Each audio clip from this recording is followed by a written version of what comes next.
Time passed anyway, a philosophical reflection on the nature of time. Time is a silent companion, always present yet always elusive. It is both a measure of existence and a force that governs every aspect of our lives. No matter how we perceive it, slow in moments of despair, swift in moments of joy, time passes. It neither pauses for our regrets nor accelerates for our anticipation. The clock ticks, the sun rises and sets, and the universe continues its dance. Time passed anyway. For centuries, philosophers have wrestled with the nature of time. Ancient thinkers like Heraclitus viewed it as a constant flow. He famously declared, "You cannot step into the same river twice," illustrating how both we and the world are in perpetual motion. This concept is both humbling and unsettling. It reminds us that every moment we experience is unique, fleeting, and irretrievable. Yet, paradoxically, we often live as though time is abundant, procrastinating dreams, delaying decisions, and assuming there will always be a tomorrow.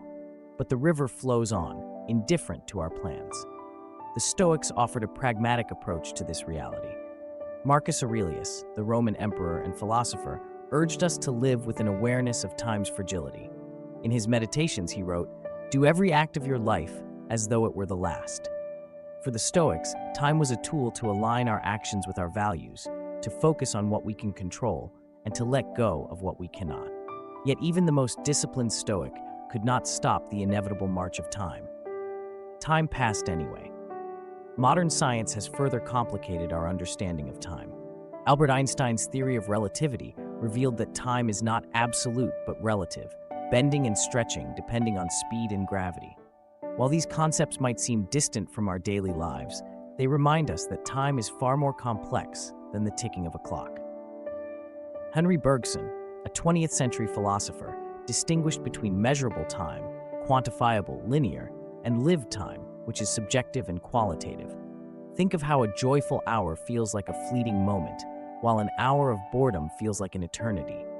Time, then, is not just a universal phenomenon, but an intensely personal experience. Yet regardless of how we feel it, time passed anyway. This brings us to the heart of our human dilemma. What do we do with the time we have? Søren Kierkegaard, the father of existentialism, believed that our relationship with time is fraught because we exist between the finite and the infinite. We are finite beings aware of infinite possibilities, and this awareness creates both anxiety and opportunity. Each moment we live is a choice, a chance to move closer to our authentic selves or to drift further away. Yet as we hesitate, deliberate, or act, time does not wait. It passes, leaving behind the echoes of what could have been. Consider how this manifests in our daily lives. We set goals, make plans, and chase ambitions, believing that these will make the passage of time worthwhile. We measure our lives by achievements, milestones, and possessions, often forgetting that time itself is the most valuable resource we have. Jean-Paul Sartre, another existentialist thinker, argued that meaning is not found in time, but in how we live within it. He believed that our freedom to choose gives life its significance. Yet even Sartre recognized the inevitability of time's progression. The clock does not stop for reflection, nor does it pause for regret. Time passed anyway. This inevitability can feel like a burden, but it can also be a gift. The passage of time forces us to confront our mortality, to accept that our days are numbered. This realization, rather than paralyzing us, can liberate us. It can inspire us to live fully, to cherish the present, and to find beauty in the transient. Friedrich Nietzsche's concept of eternal recurrence challenges us to imagine living our lives over and over, exactly as we have. Would we be content with the choices we've made? Would we embrace each moment as it is, knowing it would repeat infinitely? This thought experiment pushes us to live with intention, to make each moment meaningful. Yet, how often do we let time slip through our fingers? How often do we postpone joy, waiting for a better time? We tell ourselves, "I'll be happy when I achieve this, or when I acquire that," only to find that the future we anticipated is now the present we've wasted. Time passed anyway. As we navigate this paradox, perhaps the true challenge is not to master time, but to align ourselves with it, to live in harmony with its flow, to find peace in its passage. This does not mean ignoring the past or disregarding the future, but embracing the present as the only moment we truly have.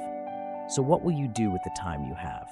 Will you let it slip away in regret and hesitation, or will you seize it, shape it, and make it your own? Will you measure time by the ticking of a clock or by the depth of your experiences? Will you allow its passage to define you, or will you define what it means to live within it? Because no matter how you answer these questions, one truth remains. Time passed anyway. If you're not subscribing to the Yusafi channel, you're probably never going to see us again. But if you are, then congratulations, you're learning something new every day.